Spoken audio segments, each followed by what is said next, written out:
and in groups and individually, and learn about them. And then when you do that, they give you everything, you know, because you have to be the first one to give everything as a coach. And so when they wake up every day, I want them to feel, not just know, I want them to feel that they have a coach that's going to give them everything and wants them to succeed. And so that's what we do for each other, and that's our connection. And we're so connected that way, and that doesn't mean it's...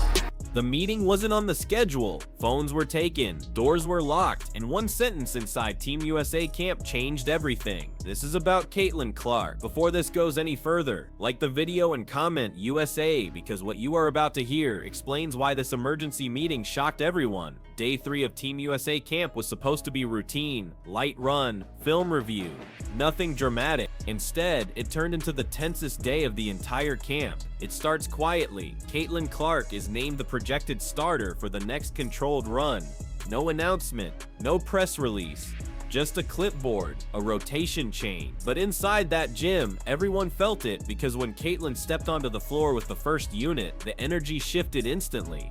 The ball moved faster, spacing widened, decision-making sharpened. Have to compromise on. And I'm just so glad that she came out and said this, because obviously with everything that we've been seeing in the CBA, it's so much drama, it's so much he said, she said, it's so much of the WNBA and the WNBPA coming out trying to spin the narrative and get the public's opinion on their side. But Caitlin Clark has been one, like, she has turned down so many of these off-season leagues. She has turned down all of these other opportunities because she is trying to grow the WNBA. It seems like Caitlin has literally one focus, and it's to play in the WNBA, and it's to uplift the WNBA and women's basketball, and that's all she wants to do. This wasn't symbolic, this was structural, and not everyone took it the same way.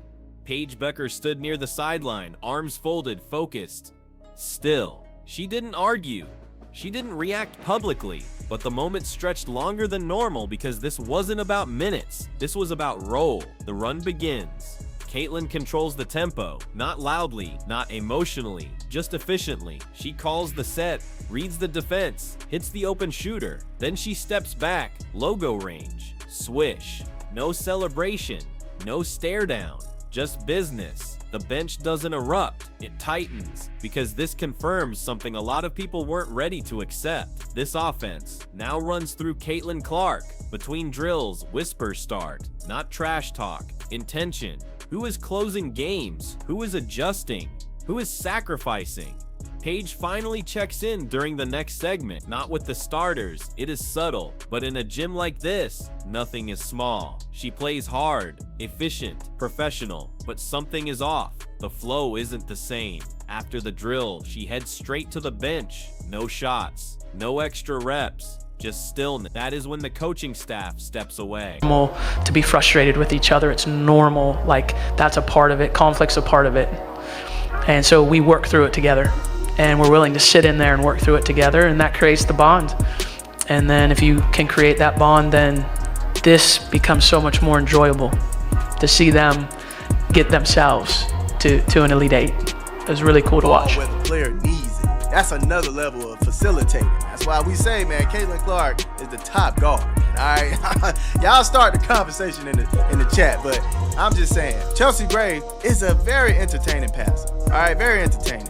Sometimes her flashiness kind of make her throw the ball away and things of that nature, but Caitlin Clark knows how to get that thing in tough spots, all right? Get it in tough spots and get her teammates open, get it to where the teammate can catch the ball. All right, get it in tough spots and get her teammates open. Get it to where the teammate can catch the ball.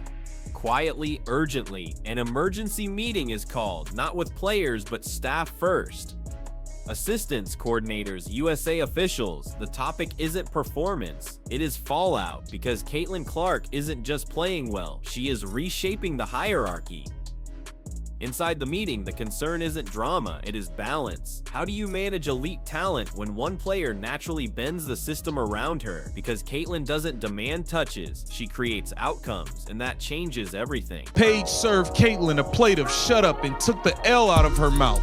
Clark's gotta step her trash talk game up if she wants to hang with Beckers on and off the court. What a clown. What a clown, man. These people are nuts. If she's all what y'all trying to make her be, why she got the third lowest attendance in the league? Why ain't none of y'all buying tickets to her damn games? Why are the TV ratings so low when she play? Y'all not even watching her, but y'all doing all this talking on Twitter. Thumb warriors. Anywho, let's get to what the GOAT, Caitlin Clark, had to say as she slammed the door on Project B and all these other leagues. Let's get to it. Many as possible. And let's go ahead and start with Sydney, please. Hi, Caitlin. You previously said that there was no disappointment when you weren't selected for the 2024 Paris Olympics because it gave you something to work toward. Reflecting back on the past year and a half and, making your first senior camp, what does this moment mean for you and why is this the right time for you?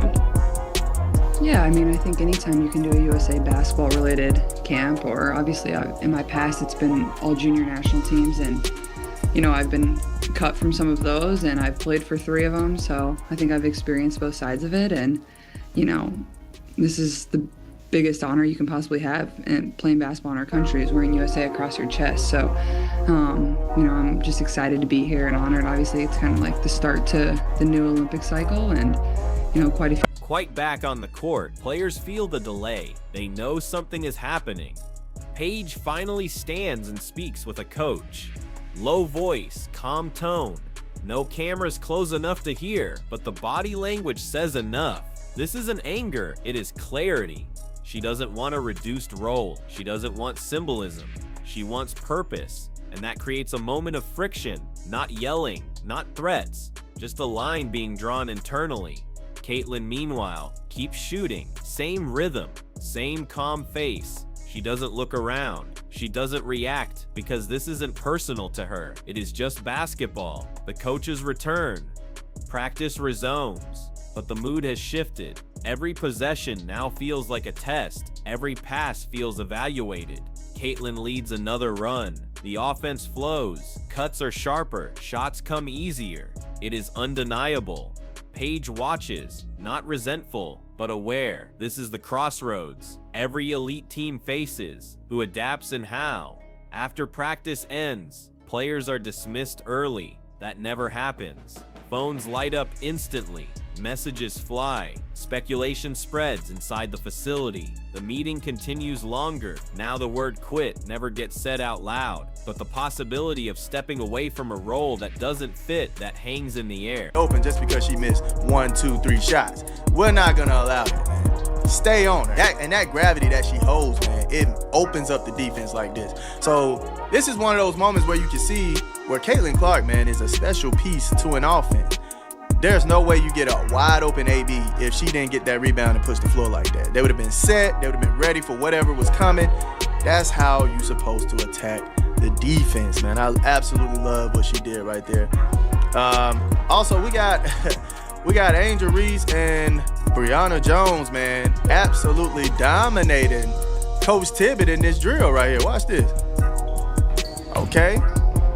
No one wants to say this isn't about ego. It is about identity. Caitlin Clark isn't asking for the spotlight. She is forcing the system to respond to reality, and when reality hits this hard, not everyone is ready. By the end of the night, nothing is announced, no statements, no confirmation, but the emergency meeting happened. The rotations changed, and the tension is real because Team USA didn't just gain a starter, they triggered a reckoning. And the question now isn't whether Caitlin Clark belongs. It is how everyone else chooses to respond, because when one player elevates the room this fast, someone always feels the ground move.